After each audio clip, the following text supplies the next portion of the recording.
Hello, beloved. Welcome to my channel today. I am Anne-Marie Graham, and today I will be reading another chapter of my book. If this is your first day here, feel free to go back and listen to the previous chapters. Dreamer, Purpose Lost, Purpose Found, One Girl's Quest to Restore Humanity by Anne-Marie Graham. Published June 2022. Chapter 7. Dreamer Ventures into the Unknown. Dreamer awoke bright and early the following day in the tiny cottage she rented near the port. Filled with anticipation, today was strikingly different. Unlike her usual routine of getting ready for work at the saloon, she wasn't rushed, for starters.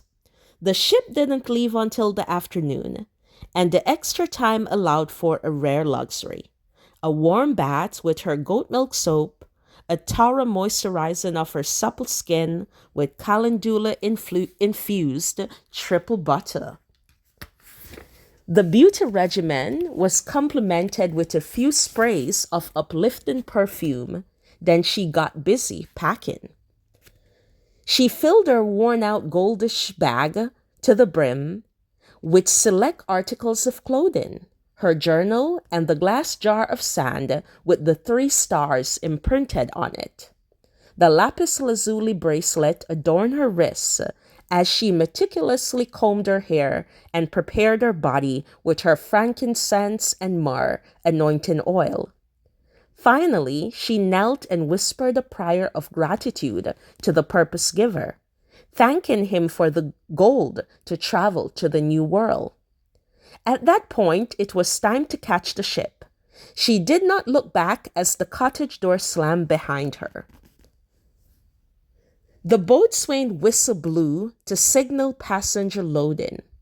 Before the afternoon sun hit its peak, the girl was on Atlantis of the Sea number 8. The ship sailed towards the end of the first sea. Dreamer had never dared to take such a trip before, but she was boldly sailing out into the deep waters on the path to her destiny. Later that night, she drifted off into a deep, contented sleep that only peace of mind brings when one makes the correct decision. A loud noise resonated throughout the cabin and startled Dreamer. Awake! The captain loudly announced, "Attention passengers of the Atlantis of the Sea number 8. Attention! Please be aware that we are now heading into the second sea." The ship had sailed swiftly across the waters during the night while she slumbered. She did not even have the chance to see the end of the first sea. What she did notice was quite a few of the original passengers from the start of the journey had departed. Apparently, she slept through a few stops as well. She was delighted to see that there were still a few other hopeless folks from her island left on board. Dreamer told herself that she was different from the other people in Blue Rhapsody. She was a star seed, a chosen one, born with greatness in her heart. The further the ship traveled, the more anticipation built in her heart. Soon, the Atlantis of the Sea number 8 passed the end of the second and third sea. As they neared the fourth sea, Dreamer was able to look out from the ship's balcony toward the horizon and catch a glimmer of the world's beauty. To her, life had never seemed so hopeful and promising. When the Atlantis arrived in the harbor of the fourth sea, the captain announced, "Ladies and gentlemen, welcome to our destination. We will be anchoring for the night. Enjoy your evening and feel free to take the ferry boats to explore the mainland." The girl left the ship that night feeling homesick. It was as though someone had sucked the very life out of her. The further she walked into the city, the more anxious she became. The scenery was different here. How strange this land looks, thought the girl. Soon she was sitting in a parlor by the name of Vanity. Women were dancing topless on poles, and men were throwing money at them. The environment was unlike anything she had ever experienced before. Some of the men were gambling, and fights began to break out. Amid all this reveling and confusion, the girl felt ill and terribly alone as the city women looked at her with evil in their eyes. For the first time, the girl saw how pursuing her purpose could cause her discomfort and possibly her innocence. Dreamer sat at the bar. Her chest began racing like a jungle drum, like a fish out of water gasping for air. Dreamer felt like she could not breathe. A full-on anxiety attack is what it was. Fear began flooding her heart and taking over her world. She started doubting her ability to fulfill her life's purpose.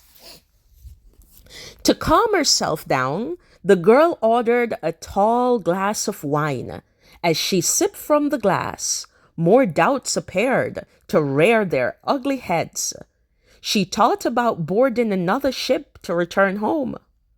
What was I thinking? Dreamer thought. I am from one of the poorest families in Blue Rhapsody. Where will I live when I get to the new world? I do not have any friends or family there. I do not have any special skills or talents to fulfill my big dream. And to make matters worse, even if I manage to make it to the new world, I am not worthy. Everyone in Blue Rhapsody knows that. Her mind began to trick her into thinking of those rare moments of happiness, to convince her that Blue Rhapsody wasn't so bad after all. She thought about Grandpa Jacob's farm, her warm bed, and the weekend spent on the beach as a carefree young woman. It was comfortable to live in the known, she thought. She thought about Mr. 9-5 offer in Port Royal and how she could always return and be guaranteed a monthly salary. As Dreamer sat there crying, a few of the hopeless from Blue Rhapsody straggled into the bar. One can always tell where a person comes from by how they dress. Everyone from Blue Rhapsody wore the same khaki-colored rags. They could see the despair on Dreamer's face. Are you coming with us? One of the hopeless asked. Where are you going? Sniffled Dreamer. We are returning home. We do not have enough money to continue, and we also realize that we do not have the talent to succeed, one of them replied. You must return to the island with us. Someone told us the mainland is not safe. You could get hurt or possibly die, retorted another hopeless. Hearing their fears and dejections had the opposite effect on Dreamer. It gave her renewed conviction. I won't die, the girl replied. My dream is to help people find and fulfill their purpose in the new world. I do not see how I could die. I have people to set free. Something terrible is coming upon the land. I was born for such a time as this, to go and bring restoration and hope to the land beyond the 7 seas. The hopeless gang departed with their shoulders hung low, shaking their heads at her grand delusion. The girl acted as though she was not alarmed, but inside she was still terrified because she knew that no one from Blue Rhapsody had ever reached the new world before. Just as she was about to take another drink, an older Frenchman approached her. He resembled her grandfather. His accent enthralled the bar as well. He resembled her grandfather. His accent enthralled the bar as all eyes were on him. "Salute, young lady," the man called out to her. "My name is Deception, and I control the middle ground. I overheard your friends telling you to return to the island, but you have no reason to fear. Give me all the gold you have, and you will be instantly transported into the new world. You will not have to face any further hardships. Easy breezy it will be for you.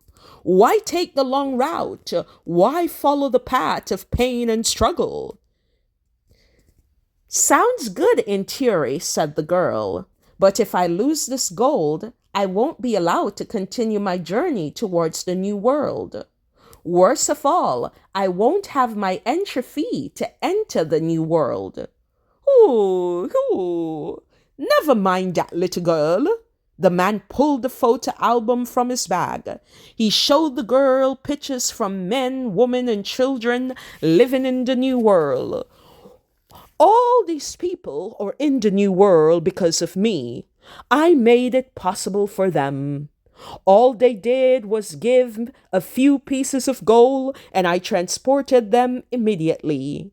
They didn't have to suffer and wait for many years to live out their big dream. The purpose giver created me. He has given me wisdom beyond my years. I know both good and evil. That is why I came to help you. The purpose giver helps those who helps themselves. Give me your gold. I will work something out for you. Believe me when I tell you this, you will have everything to gain and nothing to lose." When she heard about the purpose giver, she was sold.